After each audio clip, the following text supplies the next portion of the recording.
The views and opinions expressed on any program are those of the producers and/or the persons appearing on the program, and do not necessarily reflect the views and opinions of FRC Media, Bristol Community College, or the City of Fall River.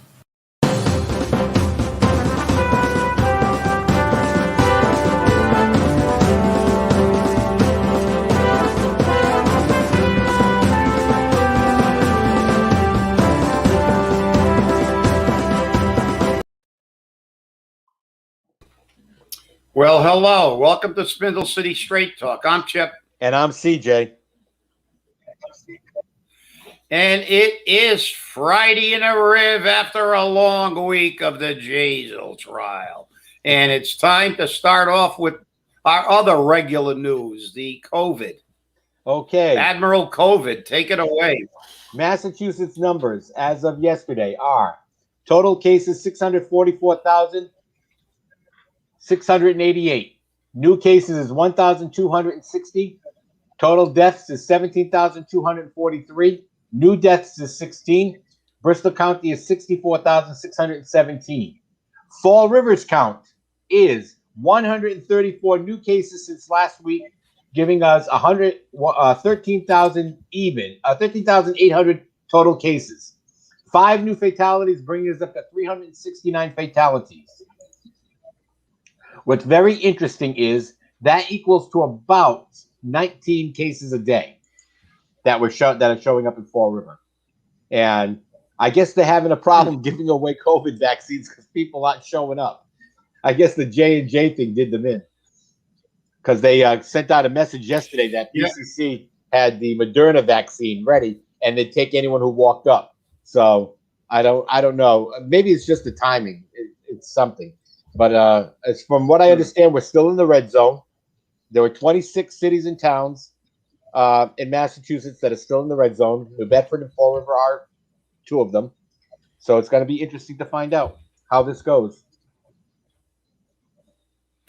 Yeah, well, we've got the combination of vaccine resistance, which is normal for some people.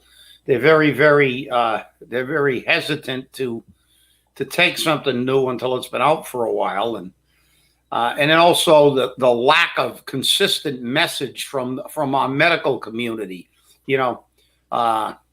These people have been, masks are useless. You got to wear 3 masks. You got to wear 5 masks. You got to, it doesn't matter if you get the vaccine. You still got to live like you didn't get the vaccine, and it's totally chaos. Plus those statistics like the blood clots.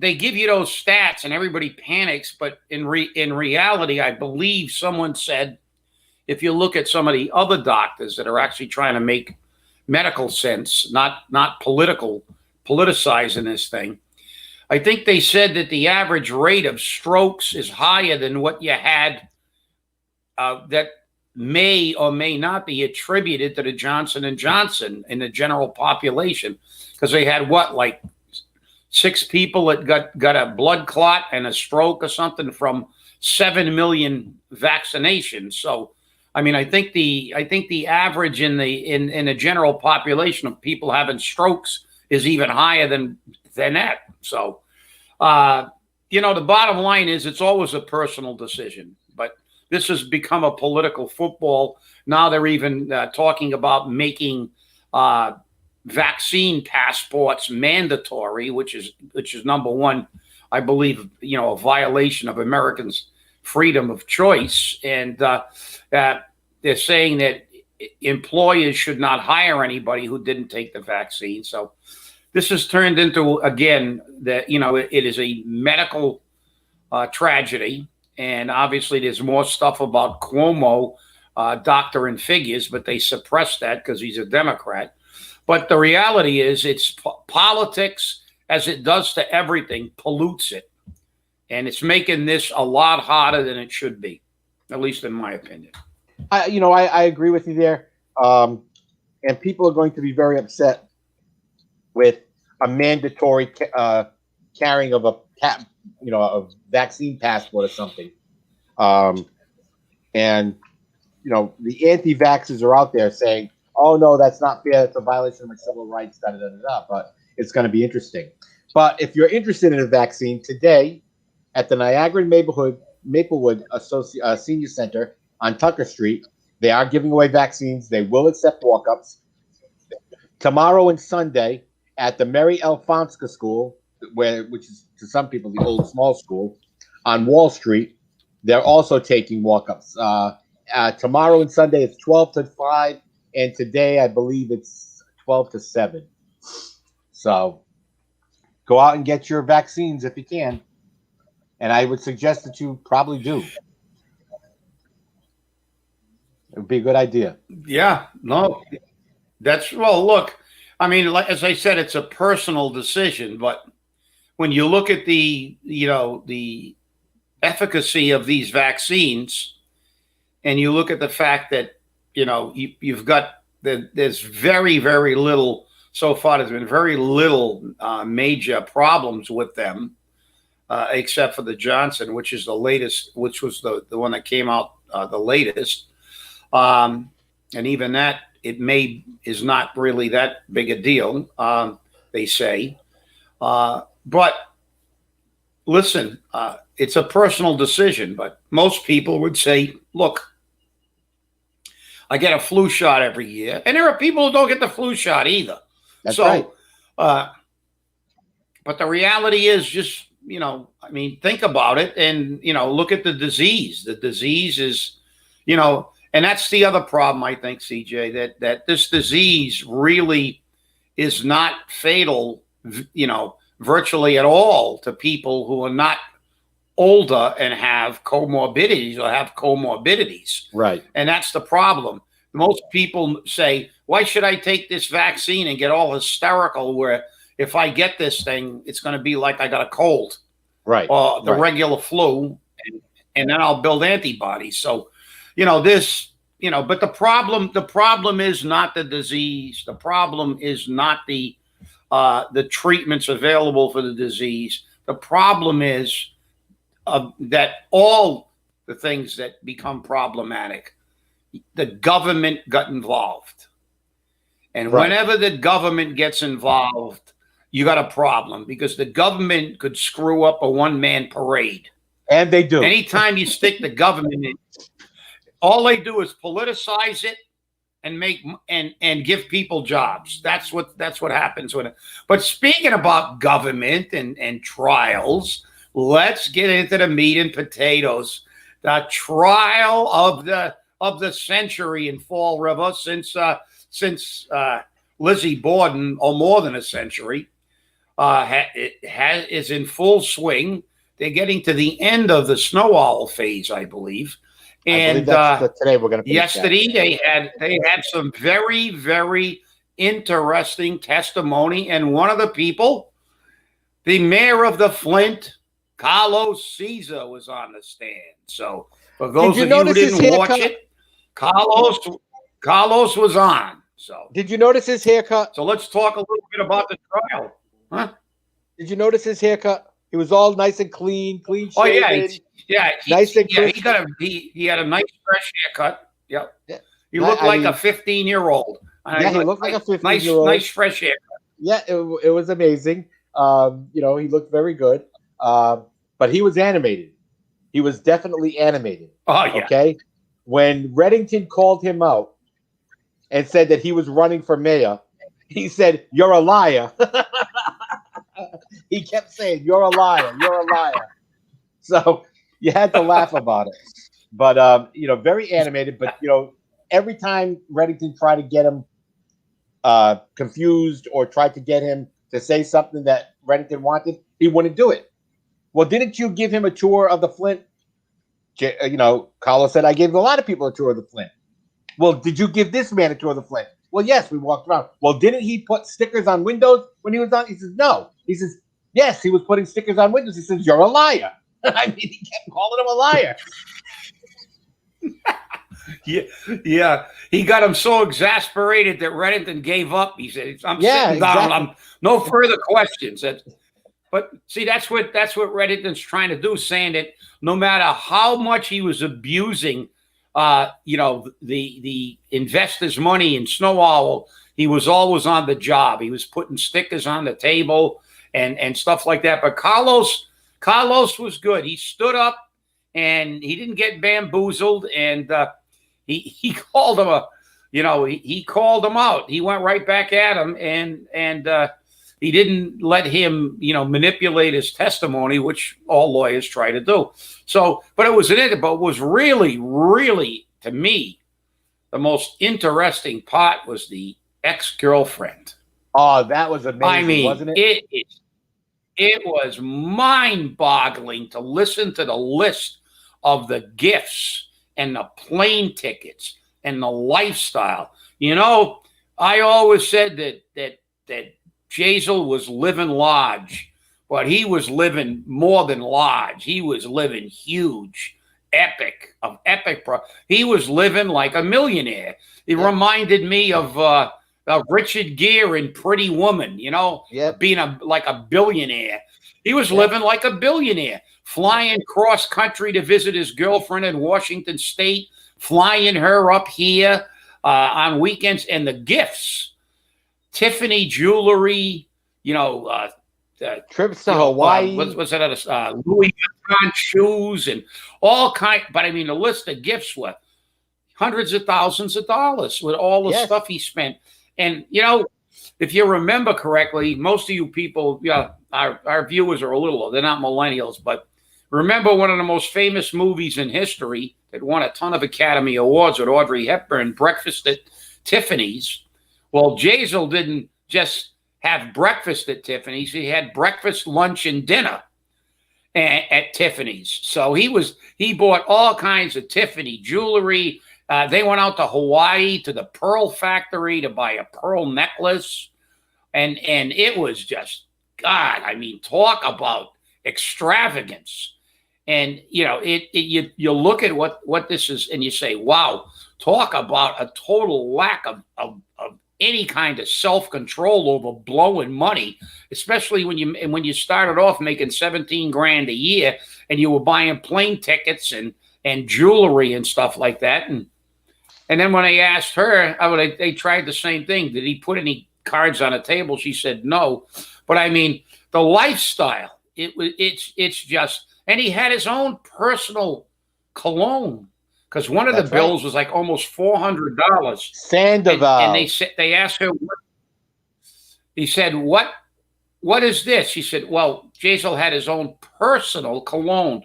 CJ, maybe we should start a incubator business. We're going to have the Riv cologne line. And I think the first one we should get, maybe my personal cologne will be Eau de Sewage Plant. And then we can get a whole bunch of different ones too. But I mean, God, I'll tell you what, almost $400 for your own personal cologne. The hell with that Old Spice and skin bracer that you buy at the dollar store. Let's get a $400. But that's the whole thing. The extravagance of his lifestyle, I think, was highlighted. Really, I mean, she was tremendous because she knew every single expense and she was very clear. And obviously, she's well educated. She's got a master's degree. She's got an international job now. But I'll tell you what, just every weekend fly to Washington State or fly her over here or fly her from D.C. up here and all the money. And they went through virtually every single thing that he bought. It was interesting and mind-boggling. Well, you know what it reminds me of? Hi, this is Robin Leach, and I'm bringing you lifestyles of the rich and famous. Yeah. But here it's lifestyles of the poor and undeserving. Oh, God. Yeah. The rich and nauseous in this case. She was very, very Welcome good, though. She made it clear. Rich and nauseous. Yeah, rich and nauseous. She made it very clear that he did not spend any money on business. And she made it clear every time. He was living in a condo in Newport, or he made it seem that way, when actually he rented it for 2 months from Pat Todd. Pat Todd is Shane Real Estate, and she owns or manages the mill building on Anawan Street at 104 Anawan Street that Jasiel's business incubator company was in. And she, Pat Todd went down the line of what was done. And they were trying to get her to verify that he had other things going on in there. And the reason why Carl Garcia was paying the rent for that building was because he was storing auto parts there, which I don't know how accurate that may be, but it just makes for interesting how everything is so convoluted and commingled that you can't find anything without breaking it all down in pieces. It's like peeling back an avocado. You just keep peeling it back into not an avocado. What am I looking for? What's that called? What's that thing that has all the leaves? An onion? No, well, an onion too. Peeling back on leaves. Yeah, layers of an onion. Yeah, but see, I don't like avocados or that kind of stuff. So it's like it made for an interesting. Yeah, time. It was. Yeah, and do you know there was a rumor that they were Reddington was gonna try to make a motion at this late date to separate the trials. Do you know if the motion was made or there's any action on the motion? I don't know. I think it's going to be done taken up this morning. But the thing is that I think that's going to be a big mistake. I think that's going to be a big mistake because, number one, I think they'll have to impanel a new jury for the second half of the trial or the third half of the trial. And I think that Jasiel will be taking a chance that they'll find him guilty on this, and then they'll start over again. So I don't think the judge at this late date is going to turn around and say, okay, we're going to let you separate the trials now. That should have been done before this all happened. And then remember, Reddington made the motion way back when to combine the trials, to combine the indictments. He wanted it all as one trial. So at least I believe he did that because I know it was a superseding indictment. But it's going to be interesting to see how this pans out today. And it's only a half a day of trial today. It's not a full day. It's only a half a day. So I'm wondering who the witnesses of the day. Because they're probably not going to have two witnesses. Yeah. They're probably not going to have two witnesses. Yeah, it's going to be very interesting. And we'll see our regulars from City Hall watching the trial as we have every day. At BCC, we've got, and that's one of the reasons that we go ahead. We've gotten comments on our past two shows from people saying, why don't you talk about the BCC employees that are getting paid to work and are watching this trial from school? So something's going on somewhere, and somebody better be paying attention because people are paying attention to it, and they're not happy about it. So if you're watching this in City Hall, people are watching you. So think before you act. Think before you act. Yeah, I think that's irrelevant because we know that Terry Sullivan had it. Just keep your head down, keep your mouth shut. It'll go away. Just like that little thing that was posted on Facebook, the big investigation. Where's it going? But now, supposedly, allegedly, we find out who it is, and it's someone who's connected, and just received a promotion according to the allegations we're hearing. And all of a sudden, that's kind of gone back into the rearview mirror. And this is the way things happen. But, the thing about this trial, it shows how political and how this network of inbred Jed stuff works, because we see, it's not coincidental. And who did we hear? We hear the names coming up. Fiola was brought up again, state reps, I just got a text in from one of our viewers, the person with a legal background. He said that today's witness is an FBI agent. So, I think I know who that is. Yeah, I think I know who that is. Yep. So it may be an FBI agent, but we see the level of how business is done. We saw a business from the Cape being introduced by a state rep, and then we see. Ken Fiola was introduced again, and Froed. And is it coincidental that they have a circle? that witness, that one who owned who controlled the mill that he was leasing for the incubator business, and also owned that condo. What did she say? She referred to it as they said they had a soiree. Remember yes, the soiree. old, who was it? A swinging soiree. Who used to use that all the time? Was it Dick Clark or something like that? I don't know. But somebody used to use that expression, a swinging soiree. And actually, the attorney said, "Well, what's a soiree?" And she said, "Well, it's a gathering of intellectual people." I don't think that was an accurate description. That's her description. I think it was in my opinion, it was a gathering of political hacks looking how they can further their own business enterprises, because I'm sure that most of them are not people who they're looking for their own self-interest. But it's not coincidental that it was her condo that Jasiel was renting. So they're all, they all kind of travel in this alternate universe, just like the elitists, billionaires in this country have now begun to take over the country by controlling the media and controlling everything. We have this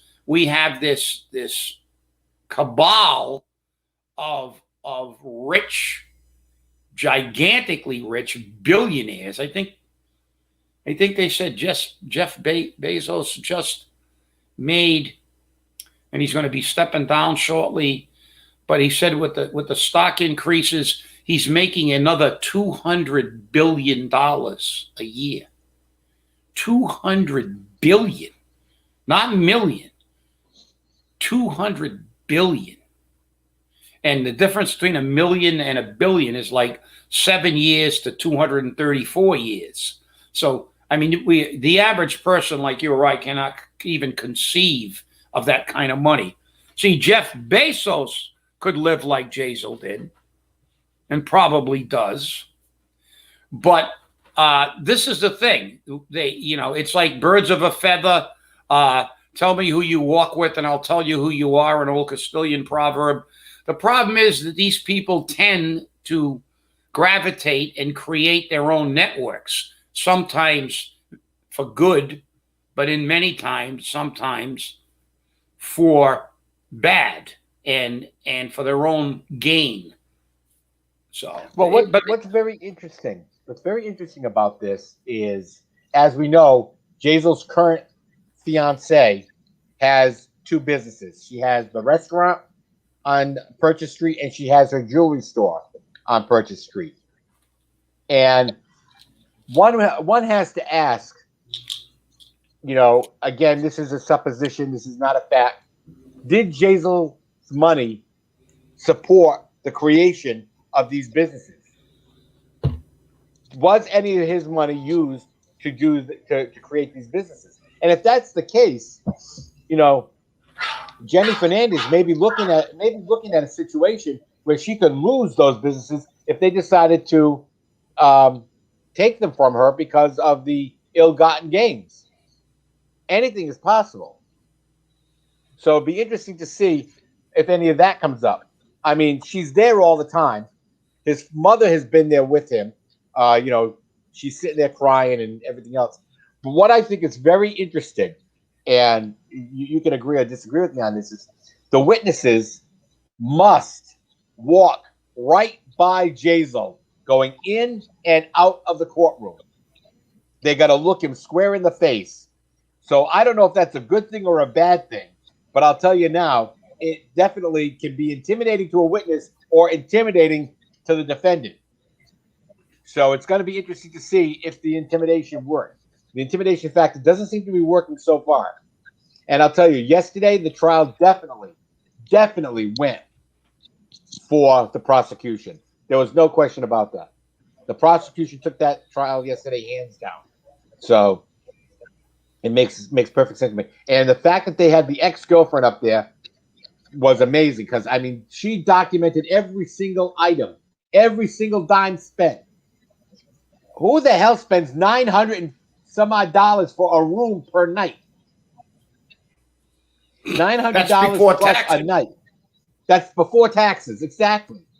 I mean, who spends that much money? And then he spent money to join the Ambassadors Club, which gets him points for staying there even further. You paid for that. Most businesses have you join their clubs, and you join, and you get rewards by using it, and there's no charge to join. But this place charged him. What's the member number? So it's going to be very interesting to see. And I mean, people have a lot of questions that they're asking, and and the questions are valid. I think they are. I think they should be asking them. Yeah, you're right, CJ. And I'll tell you, I just got another one of our users sent me something, and it's a Facebook post. It looks like bull. It battle. It's not battleship. It's battle. You know what? It's it rhymes with ship. We'll be going out of business soon with prices like this. And the adult ticket to go look at those relics is $25 for adults and $23 for seniors. Wow, they gave $2 off for seniors. So look, it doesn't get much traffic down there anyway.